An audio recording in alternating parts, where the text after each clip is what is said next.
भारत के सभी राज्यों की खबर SNS न्यूज चैनल पर, खबर जो आपको रखे सबसे आगे। नमस्कार, मैं विशाल पटेल, खबर SNS टीवी में एक बार फिर से आपका स्वागत है। आइए रुक करते हैं महाराष्ट्र की कुछ खास खबरों की और दिखाते हैं महाराष्ट्र के नागपुर जिले से अब्दुल शेख की यह खास रिपोर्ट। नागपुर में कल डीसीपी गौरख भामरे, एसीपी श्वेता खारे के बाद आज डीसीपी निकेतन कदम और एसीपी संतोष खांडेकर और कपिल नगर थाने के साथ यशोधरा थाने के पीआई ज्ञानेश्वर भेदोड़कर, कलमना थाने के पीआई महाजन और बड़ी तादाद में महिला कमांडो भी इस कॉम्बिंग मार्च में मौजूद थी। और आज का कॉम्बिंग मार्च बहुत ही बड़ी तादाद और अलग अलग एरिया से होकर गुजरा है, जैसे कि जरी पटका थाने से होते हुए इंदौरा, भाराखोली, कपिल नगर थाने के कामगार नगर होते हुए टीपू सुल्तान चौक, यशोधरा वनदेवी चौक होते हुए कलमना थाने के एरिया में ये कॉम्बिंग मार्च चला, जिसमें डीसीपी कदम ने लोगों को जागरूक भी किया और साथ ही ऑनलाइन फ्रॉड से कैसे बचा जाए इसके बारे में लोगों को जानकारी भी दी।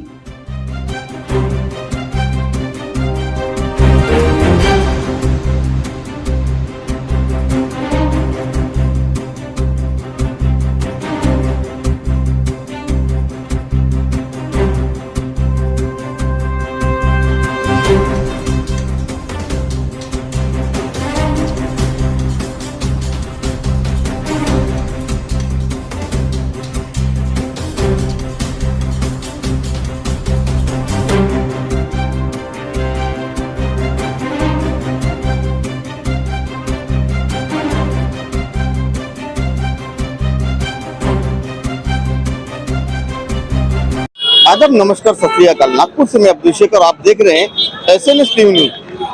आप देख रहे हैं कि हमारे पीछे इतनी बड़ी तादाद में जो पुलिस फोर्स है, यहाँ पर आप देख सकते हैं पूरे कमांडो भी है साथ में और पुलिस फोर्स भी है। और खास तौर से डीसीपी निकेतन कदम सर हमारे बीच में मौजूद है और एसीपी साहब भी मौजूद है। तो हम आपको बताना चाहेंगे कि इतनी बड़ी तादाद में जो पुलिस फोर्स कमांडो के साथ में जो रोड के ऊपर निकली है कॉम्बिंग मार्च के लिए, सबसे अच्छी बात है कि डीसीपी सर कॉम्बिंग मार्च के साथ साथ में लोगों को ये भी हिदायत दे रहे हैं कि आप फ्रॉड से किस तरह बचे, क्योंकि कॉम्बिंग मार्च का मतलब ये होता है कि जो गलत एक्टिविटीज है उनके दिल में डर और धाक पैदा करना। लेकिन डीसीपी साहब खासतौर से पब्लिक को अपने पास में बुला रहे हैं और पब्लिक को बुला के उनको ये भी समझा रहे हैं कि आपके साथ में खासतौर से आपके घर की महिलाओं को आप समझाइए कि पैसे के लालच में ना आते हुए आप फ्रॉड से बचे रहे। और अभी इलेक्शन नजदीक आने वाले, उसके बारे में बहुत सी चीजें लोगों को डीसीपी साहब की तरफ से समझाया जा रहा है। तो आइए हम डीसीपी साहब से जानने की कोशिश करेंगे कि कॉम्बिंग मार्च कहां से स्टार्ट हुआ है और कहां तक ये कॉम्बिंग मार्च रहेगा। आप कर रहे हैं, इसके साथ साथ में आप जनता को भी एक बहुत अच्छा खूबसूरत मैसेज दे रहे हैं सर। तो कॉम्बिंग मार्च कहां से स्टार्ट हुआ और कहां तक रहेगा सर?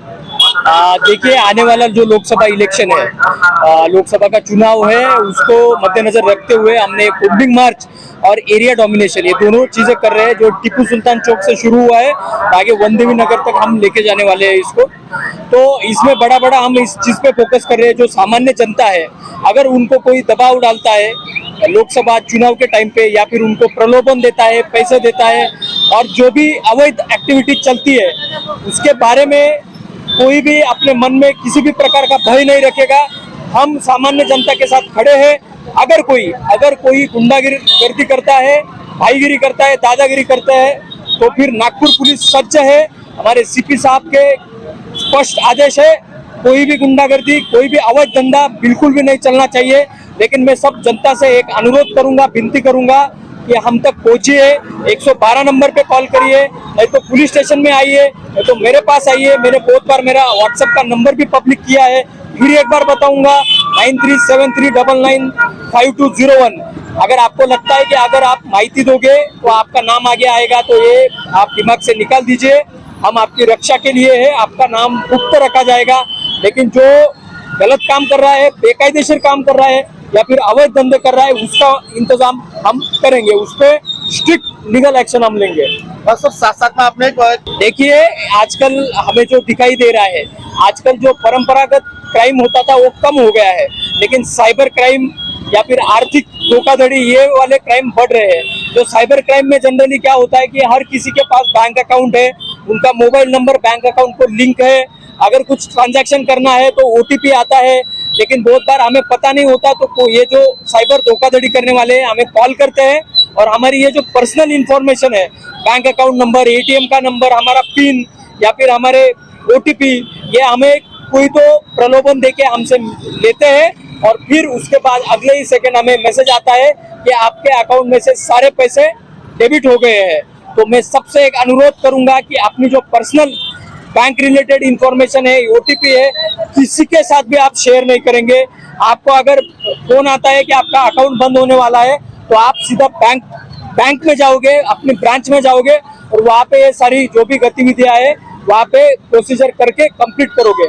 उसके साथ ही यहाँ पे सब लोग जो है गरीब लोग रहते हैं, 2 वक्त की रोटी कमाते हैं, दिन भर मेहनत करते हैं, लेकिन फिर कुछ लोग ऐसे होते हैं, इनको आके बोलते हैं कि आप हमें 6 महीने के लिए हर महीना 1000 रुपए दीजिए, फिर 6 महीने के बाद हम आपको डबल करके देंगे। लेकिन बिल्कुल ऐसा नहीं होता है। ये लोग 5 महीने आपके पैसे जमा करेंगे और 6ठे महीने में गायब हो जाएंगे। आपकी मेहनत की कमाई है, लेके भाग जाते हैं। इसलिए जो पैसे डबल करके देते हैं, फिर बिजी में पैसे लगाते हो, तो मैं सबसे एक विनती करूंगा कि ऐसी चीजों में मत पड़िए। बैंक अकाउंट है आपका, बैंक में जाके पैसे डालिए, वहाँ पे सबसे सुरक्षित है। किसी पे भी आपके आर्थिक मामले में बिल्कुल भी विश्वास मत करिए। थैंक यू, जय हिंद।